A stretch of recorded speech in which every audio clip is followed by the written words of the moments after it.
নমস্কার, যতন খুলুমখা তিনি ফুংনি সিমি তিপ্রামাথা অজামা রগ হাতাই কতর অনশন আন্দোলন স্টার্ট খাইকা। আমরা সবাই জানি তিপ্রামাথার সুপ্রিমো কদিন আগে ঘোষণা দিয়েছিলেন এবং সেই ঘোষণা অনুযায়ী আজকে সকাল থেকে আন্দোলন শুরু করেছেন, অনশন আন্দোলন শুরু করেছেন হাতাই কতরে। হাতাই কতর হলো আপনার এই তেলিয়ামুড়া এবং চম্পকনগরের মাঝামাঝি কোনো একটা জায়গাতে, আমি শুনলাম সাধুপাড়ার কাছাকাছি। সেখানে তারা আন্দোলন শুরু করেছেন, তার জন্য মঞ্চ বানানো হয়েছে রাস্তার পাশে এবং সেখানে ভালো ভিড় জমছে, এটাও শোনা গেছে। বিভিন্ন জায়গা থেকে তিপ্রাসা জনগোষ্ঠীর মানুষজন সেখানে যাচ্ছেন। সংখ্যাটা ঠিক কত এখনও স্পষ্ট হয়নি, কারণ আরও অনেক লোক যাওয়ার কথা রয়েছে। কিন্তু একটা বিশেষ দিক হলো, এতে তিপ্রামথার কোনো ব্যানার বা পোস্টার বা পতাকা, মানে তিপ্রামথার পতাকা থাকার কথা না, যেরকমটা তারা ঘোষণা করেছেন। তারা এটাকে তিপ্রাসাদের আন্দোলনে পরিণত করতে চাইছেন। অর্থাৎ যত তিপ্রাসা কমিউনিটি রয়েছে রাজ্যে, তারা সবাই তাদের কমন একটা কজ, কমন একটা ইস্যু হিসেবে এই আন্দোলনটাকে দেখে আন্দোলনে সবাই অংশগ্রহণ করবে। তার জন্য তারা এটাকে রাজনৈতিক দলের ব্যানার ছাড়া এটাকে করতে চাইছেন।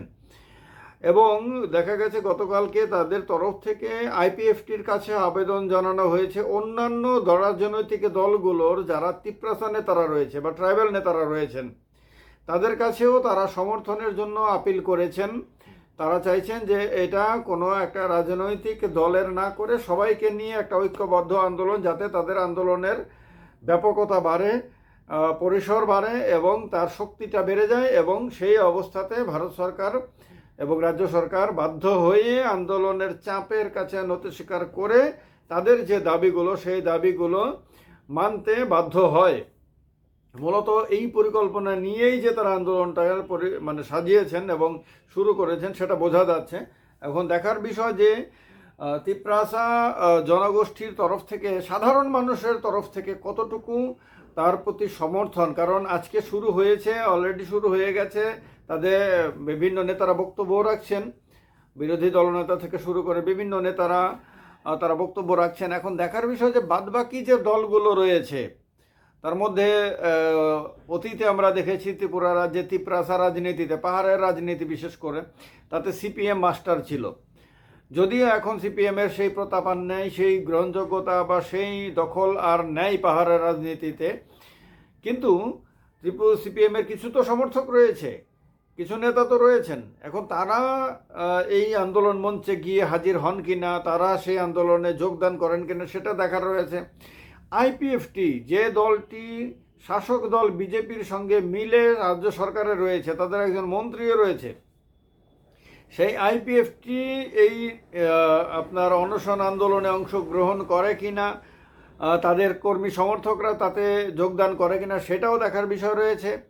এছাড়া যে তিপ্রাসা জনগোষ্ঠী, যারা কোনো রাজনৈতিক দলের সঙ্গে সরাসরি যুক্ত না, কিন্তু তারা তাদের যে কজ রয়েছে, তাদের যে ইস্যুগুলো রয়েছে, সেগুলোর ব্যাপারে তারা যত্নশীল, সেই তিপ্রাসা মানুষজন এই আন্দোলনে কীরকমভাবে রেসপন্স দেয়, সেইটা দেখার বিষয় রয়েছে। তবে একটা ব্যাপার, যেহেতু আন্দোলনের মূল উদ্যোক্তা, মূল পুরোধা বা মূল যে আকর্ষণ, সেটা তিপ্রামথার প্রতিষ্ঠাতা, এ ব্যাপারে কোনো ডাউট নাই।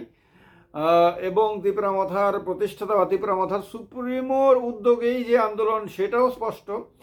এখন কথা হলো যে যেহেতু তিপ্রামথার নামটা ঘুরে ফিরে আসে, যতই ব্যানারে না থাকুক বা ফ্ল্যাগ না থাকুক, তিপ্রামথার নামটা তো ঘুরে ফিরে আসেই, সবাই এটাকে তিপ্রামথার আন্দোলন হিসেবেই দেখছে।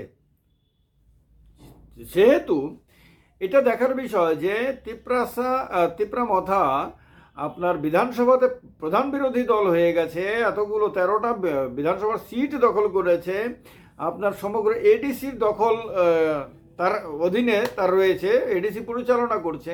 সেই তিপ্রামথা অতীতে তিপ্রাসা জনগোষ্ঠীর মানুষের মধ্যে যেরকম আবেগ সৃষ্টি করে ব্যাপক জনসমর্থন তৈরিতে সক্ষম হয়েছিল, এবার এই আন্দোলনের মধ্য দিয়ে আবার সেটাকে রিভাইভ করতে সমর্থ হয় কিনা, এটা দেখার বিষয় রয়েছে। কারণ মাঝখানের সময়টাতে এর আগে অনেকবার আলোচনা হয়েছে, আবারও এটা আলোচনা করার মতনই বিষয় যে তিপ্রা মথার যে ক্রেডিবিলিটি, বিশ্বাসযোগ্যতা তিপ্রা মথার নেতাদের, সেটা কিন্তু নিচের দিকে গেছে। গ্রাফটা কিন্তু উপরের দিকে ওঠেনি, নিচের দিকে গেছে। বিশেষ করে যখন সাধারণ মানুষ দেখেছে যে তাদের মধ্যে শাসক দলের সঙ্গে ক্ষমতা ভাগাভাগি করার ঝোঁকটা বেশি, অর্থাৎ তারা মন্ত্রী হওয়ার ব্যাপারে তাদের আগ্রহ বেশি বলে মনে করেছে, তাদের আন্দোলন চালিয়ে যাওয়া, তাদের নিজস্ব ইস্যুগুলোকে জীবিত রাখা এবং সাধারণ তিপ্রাসাদের দাবিগুলো, তাদের সমস্যাগুলো নিয়ে কথা বলা, সেগুলো নিয়ে নিয়মিত আন্দোলন করার পরিবর্তে কে মন্ত্রী হবেন, কে চেয়ারম্যান হবেন, কে অন্য কিছু হবেন, তার প্রতি বেশি আগ্রহ, তখন সাধারণ তিপ্রাসাদের কিন্তু বিশ্বাসে চিড় ধরেছে। বিশ্বাস কিন্তু তাদের অনেকটা কমে গেছে। তার ফলেই দেখা গেছে তিপ্রা মথার নিচু স্তরের অনেক মানুষ, অনেক কর্মী সমর্থক রাজনৈতিক দল পাল্টিয়ে তারা বিজেপিতে চলে গেছে এই গত 1 বছরের সময়কালে। আর এটা হওয়ার একটা বড় কারণ হলো যে যদি তোমরা বিজেপির সঙ্গেই যাওয়ার কথা ভাবো, যদি তোমরা বিজেপির সঙ্গে প্রতি যদি দুর্বল থাকো, যদি তোমরা ক্ষমতা ভাগাভাগির স্বপ্নই যদি দেখো, তাহলে আমরা সাধারণ কর্মী সমর্থকরা আমরা কেন বিজেপির সঙ্গে যাব না? তো এই মানসিকতা তিপ্রা মথার মধ্যে প্রচুর মানুষের মধ্যে দেখা গেছে এবং তারা দল পাল্টিয়ে বিজেপিতে চলে গেছে। এবং যারা এখন আছে এখনও, তারাও কিন্তু সবাই খুব দৃঢ়ভাবে তিপ্রা মথাতে আছে, এটা গ্যারান্টি দিয়ে বলা সম্ভব না।